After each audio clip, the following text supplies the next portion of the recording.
Hello, and welcome back to another episode of Openly Expressive. I'm your host, Naisha. So let's chop it up. I think today's episode will be entitled Love or Infatuation. Like, have you ever been, well, I wouldn't say you've been in love, but have you ever been so much smitten by someone that you're like, you have to question yourself, like, is this love or is this just infatuation? Like, it feels good when you're around them most of the time, but then when you sit back and think about it, you're like, but I know that this is no good for me, but I just can't get enough. Sometimes we are so attracted to the things that we know for a fact, things and people rather, that we know for a fact are doing us no damn good. We are not doing ourselves any justice by being around a certain individual or being in a certain situationship, whatever. And it's just like you just can't shake it. It's like an addiction. You think about them constantly. You wonder what they're doing, who they're with, and then your mind starts to play on you, like, if they are with someone, what are they doing? And then if you're with someone and let's say, for example, they broke your trust, and I think that's kind of hard to get back in a relationship when you are so smitten by someone and they break your trust. That's when it hurts a lot too, because it's like, damn, I'm vibing with you so hard and you just doing me dirty. But it's just something that's with that person that you just can't shake. It's like shit on a shoe. You know how you step in poop or whatever, and no matter how much you try to clean that shoe, wash that shoe, do whatever you need to do, scrub it and everything else, it's always the poop in the grooves that you can't seem to get out of that sole of that shoe. So it's just like that with certain individuals. You know that you don't want the poop on your shoe and you need to get it off as fast as you can, or just throw that shoe all the way out because it's already damaged. But you know, that's your favorite shoe. So that's like that with certain individuals we allow in our lives. It's like, damn, I'm infatuated with that person. I wonder what they're doing 24/7. And if they're not with me, I wonder who they're with. That's a freaking infatuation. A daggone obsession. When your mind constantly is on a person or a thing, and no matter if you're working or hanging out with friends or just occupying your time with other things, and somehow your mind just goes back to said individual or thing. That's a freaking infatuation. And I have been infatuated before, my friends. I would say maybe 3 times in life. I'm not even going to do myself dirty like that. I say probably one good time. Like, one good time. The infatuation has caught up to your girl in life. And I'm a very affectionate person. Like, I love to let someone know how I feel about them with my expression, but not necessarily like a physical action. No, not a physical action. Like, physically, I like to let someone know how I feel about them. Verbally, that's kind of hard for me. And I don't know why, because my mom used to tell me she loves me and stuff. Maybe because my dad never told me. Like, I never in the history of life, being on this earth, heard my dad say he loved me, because I only met him twice. So it's just like, for me to express myself, like, I can express myself wholeheartedly to my children, my mom, my family members. I could be like, I love you. Even to my friends, I love you, girl, this and that. But like, to a dude that I'm in love with or strong like, or whatever the situation is, I get very bashful when it's time for me to express myself. I'll do like little cute gestures, or, you know, turn my sex appeal on and things like that. But as far as verbally saying like, oh, I'm in love with you, or, you know, you make me feel like, expression to me is like another language sometimes, verbally. And if I do that, it's just like, I feel like I'm bashful, first of all, so my voice changes. And someone brought this to my attention. Well, a few people did, but I noticed that, like, I noticed this about myself too, but if I'm being like really emotional and expressing myself, I'll put on like a little baby voice. Like, it gets real meek and mild. Like, I'll be like, I love you, or you're so cute, with a sound effect because I'm very animated. But like I could cuss you out, and my masculinity, it like, yo, stop playing with me. Like, I'm very boisterous when it comes to that, but when it comes to expressing myself verbally to a man, I can't do it. I do it, and it makes me feel so squirmish, whatever you say. But you know, I'm a girl who loves love, and I also love fast and I love hard. So it's like whenever someone's hurt me and betrayed me, it really makes me feel crushed. Because I'm like, listen, I'm dedicated to you, and I don't feel it being reciprocated. Even though you might tell me or whatever, but you know, actions speak a lot louder than words. It always has and it always will. It's the things that you do for people. It's little kind gestures, yes, that speaks volume to me, but I don't know. I just like to be wooed and everything else. I don't know. I'm just a big old softy at heart. And even though I present myself to be so hardcore, and men and people just tell me, you act so manly, like you gotta be soft or this and that, or you gotta tone it down, da da da. Yeah, but when I do so, it's like I become the person that's being walked all over. Like, I'll cater to a man and everything. I'll cook for you. If I'm listening to something that you said that you like, I'll run and pick it up, no matter the price. I'm just that girl. I'm very attentive in a relationship. So, like, you don't even have to ask me for anything. I'll be like, oh, I think this would look cute on them. Or I think he'll smell really nice in this. Or I think he'll really enjoy this meal. Things like that. I'm just very thoughtful. But then when the thoughtfulness is not reciprocated, I feel some type of way. Especially if I'm infatuated. But there's like one individual that has been in my life for many, many years. And I'm freaking infatuated. Absolutely infatuated. And it's just like, I know you're not gonna go for me. But I am. And you know, you can't turn love off. You can't turn love off. You can't turn... I don't even know if you can turn infatuation off. I don't even know. But it seems like when the feeling is mutual, that feeling goes harder. Even if they're not reciprocating it the right way, you know that they're vibing with you on the same type of time. Theirs might just be a little jaded and tainted because they don't know how to dish it out the proper way. And I'm guilty of it too. Because I have been in many situations where I have been in an unhealthy love, being on the receiving end and the giving end. But I think that the only way that I was on the giving end of the unhealthy love was because I knew you was violating me. And I've stayed in relationships where I know for a fact it was no good. It wasn't going to go nowhere but to a shit show and downhill. And I stayed anyway because I am a hopeless romantic. It's like I just have hope for love. When in actuality, it's just either love, lust, or infatuation. And oftentimes, it's not even love. Like I was saying before, in another ep, like we spend a lot of time with people, so we just gravitate towards them even harder, and we're like, oh, this is a whole relationship. But if you two haven't come to a mutual agreement and you felt that it was an actual relationship, because the things that are being done in said relationship or situationship, if it doesn't feel like a real relationship, it's not. And I've been caught in many times of the knots, okay? They're like, oh, he calling me every day. We're talking on the phone for hours. He picks up little things for me, or he's cooking for me, or this and that. We're vibing. We're very compatible. Oh, it's love. Girl, it's lust or infatuation. Many people are infatuated by me too. They claim they love me, but their actions don't ever add up, okay? I say if it's 100% of the time that you're supposed to show love, they'll show me like 25-30%. And I'm like, hold on, homeboy, I'm giving you 100% of me, so it's not being matched. I think I'm being played and used for my body.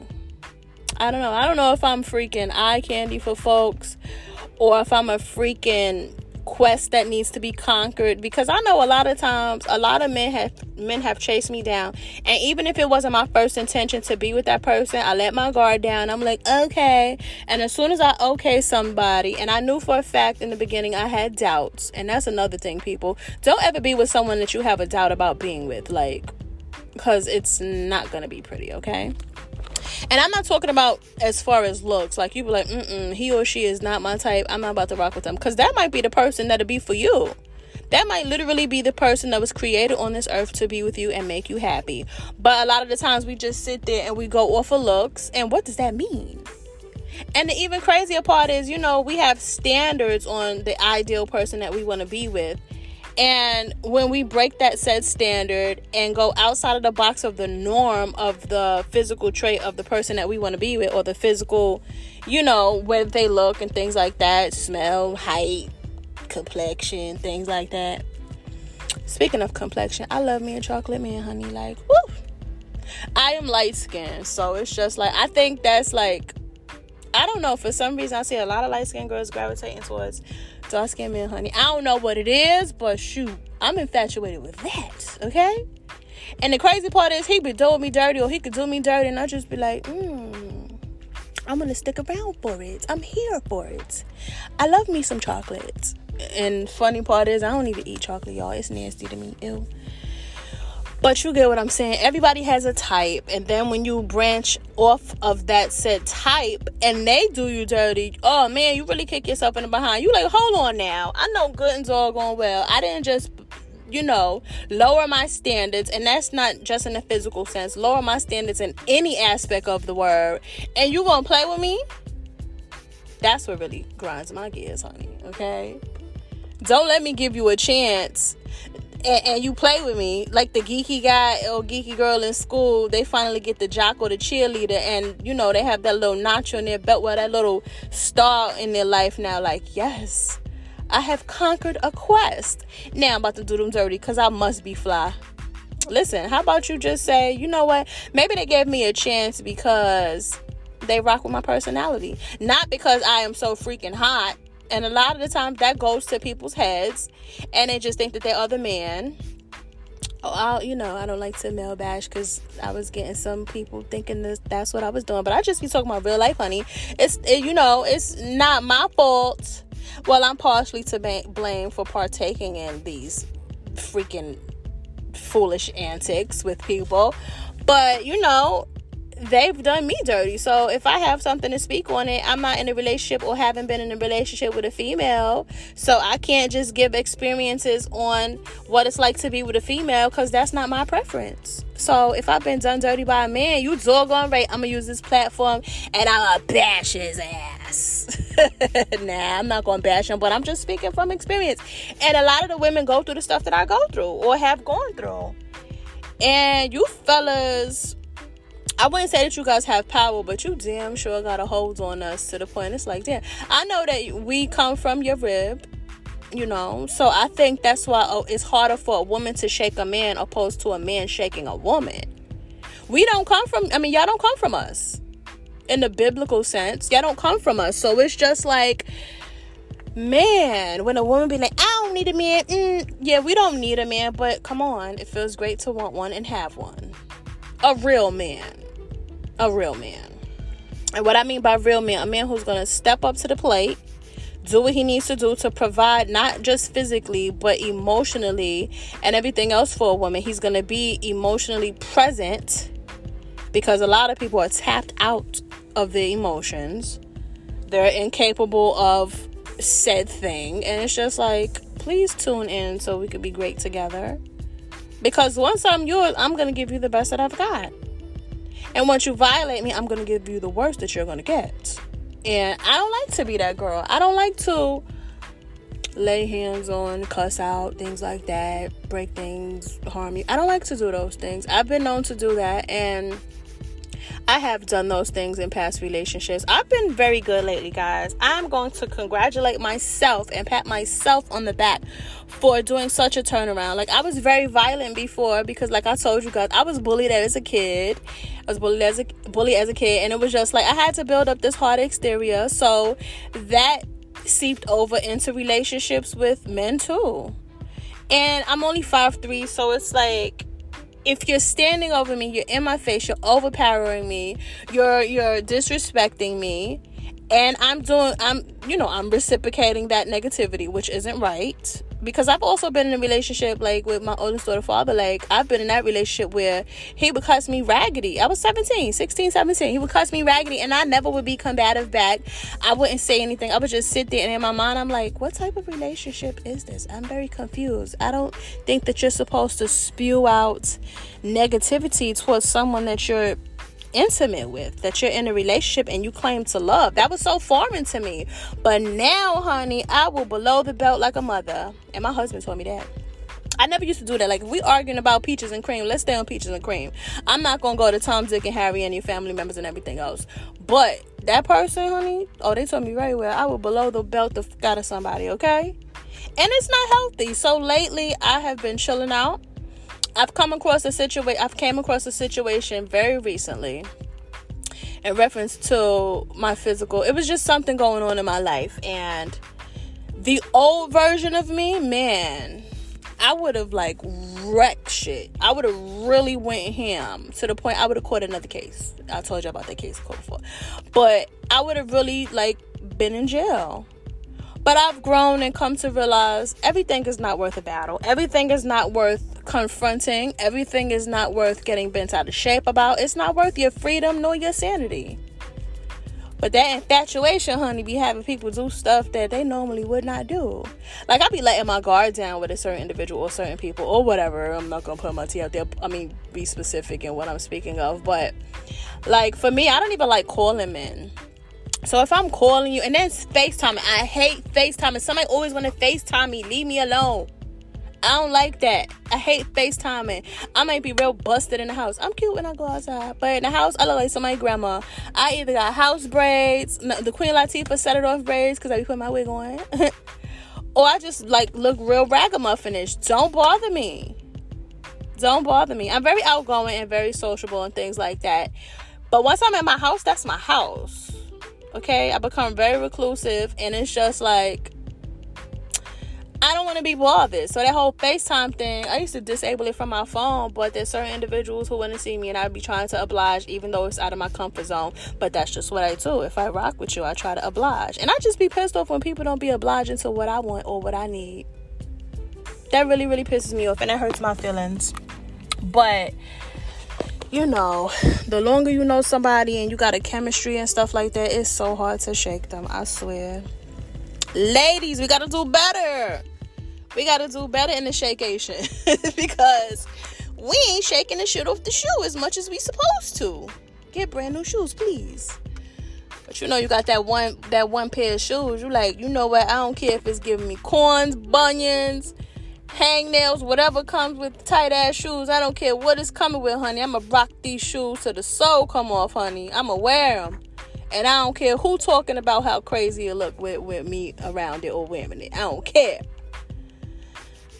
Sometimes we are so weak. We are so strong, people, but sometimes when it comes to love or infatuation, we are very weak. And I just think it's because it's something that we were missing as a child, and we just try to, you know, cling towards it once we think we found that as an adult. And it don't be doggone love. It's like, okay, the little girl didn't get love from her dad, so she's going to gravitate towards someone who seemingly has the characteristics of her dad. Why? Because her dad left, okay? So when her dad leaves, she gravitates towards the man who eventually will leave. He will either leave physically. I never got left, honey, so I ain't gonna say physically. But yes, he will leave either physically or emotionally. He checked out because he decided to check into someone else physically and literally. And that's the sick part about our psyche. We gravitate towards, we gravitate towards the things that we know damn well is no good for us. But like I say, that's all we know. All we know is to get left. All we know is to not have proper love. So that's what we gravitate towards. And in the beginning, it can feel good. You know what's crazy? Like, I know somebody who's real nonchalant, and it's like so attractive to me. I don't know why. But like, it's a certain sign. Like, let me tell you what sign is the most nonchalant motherfuckers on earth. Leos, okay? Like, woo. Nonchalantness to me can be sexy to a certain extent, but after a while, when it comes to like matters of the heart, don't give me that nonchalant BS, because that's when I just want to yoke you out. It's like, listen, I'm pouring my heart out here. It's like, my guy, I'm gonna need you to put some emotion behind your words. Like, you just can't be sitting there acting like what I'm saying is going over your head, and it's like, I'm too cool for school. They have a very too cool for school mentality. I hate that sometimes. And the crazy part is, me being an Aquarius, I kind of act that way too. So they always be like, opposites attract. It does, but it doesn't really stay. And then when you get somebody I'm sorry guys, I'm tongue-tied today. When you get somebody compatible with you in as far as characteristics and stuff like that, that kind of don't work either, because it's like you guys are one and the same sometimes. When the similarities are a little bit too much, it's like you dating yourself. Like, I think maybe I have a little ego. That's what some people tell me. So I'm going to admit that. I know I'm very prideful. I know I'm very high-strung, and, you know, my temper is through the roof. Only justified. When it's justifiable. But I can't be with a person like that. Because when I'm with a person like that, with those negative attributes, it don't work. Sometimes those attributes are attractive in the beginning. It's like mysterious, and you try to break down the wall of that exterior of the person, and then once you do, it's like, yes, it's a thrill, it's a turn on. But it's not healthy. Like, why should we have to break down the wall of someone just for them to let you in? That's a lot of work, and it's very unnecessary. And we know daggone well when we're doing that, putting all that work to break that wall down, we done broke our body up. We're exhausted by that time.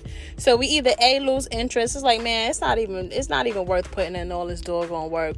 Or we just stick around because it's like we put in so much doggone time and effort, we don't want it to go to waste. And then many times we put in time and effort into a person in a relationship, and then when you know doggone well it needs to end, and it finally ends, you feel defeated. It's like, man, I done put in all my hard work for somebody else to benefit off it.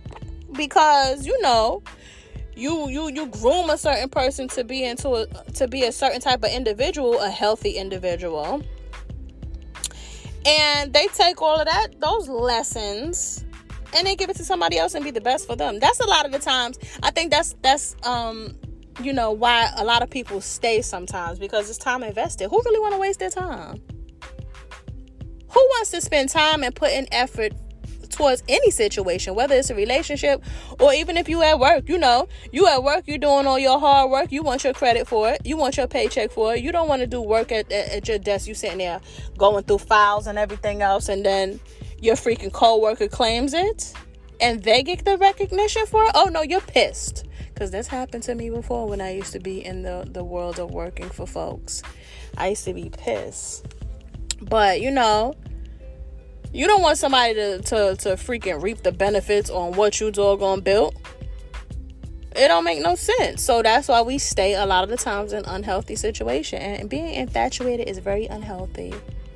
I am infatuated.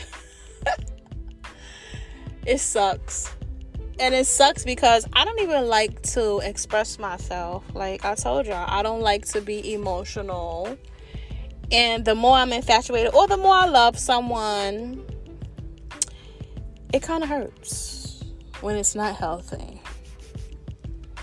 So people, my word of advice is, listen, find you a healthy love. Find you someone healthy to gravitate towards, and you can build each other opposed to tearing each other down, because that unhealthy love or lust or infatuation, whatever we shall call it in our minds, we need to call it exactly what it is, identify it, because it's damn sure not love a lot of the times.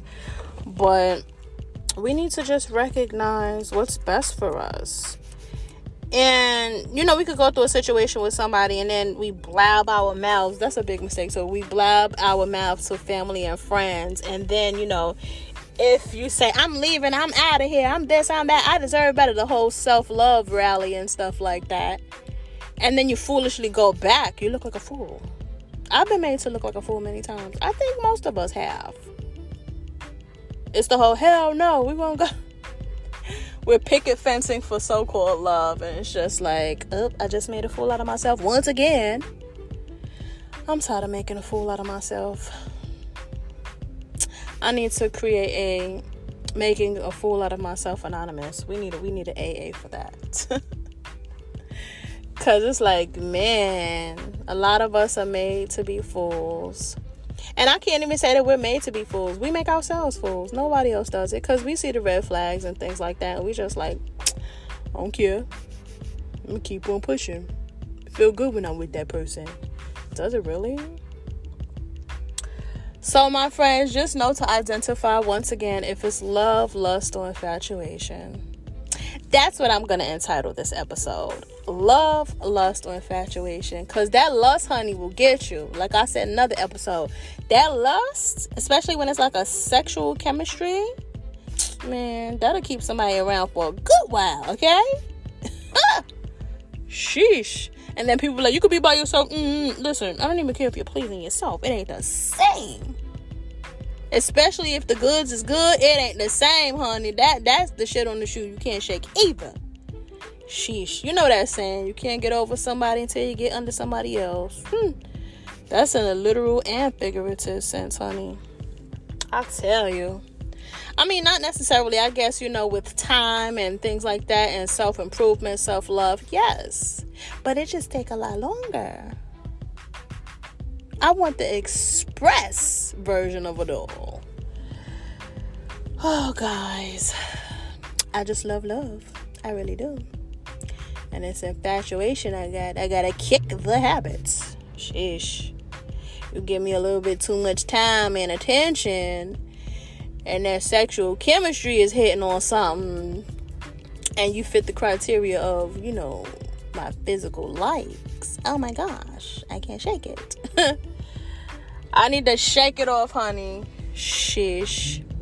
All right, baby. So this was just my little, I hate those cars that sound like crap. Sorry, guys. I'm in the parking lot again. You know how to do parking lot pimping, baby, for you. Hot and everything. But, let's just work on having a healthy love and put away the infatuation. Imagine two people infatuated.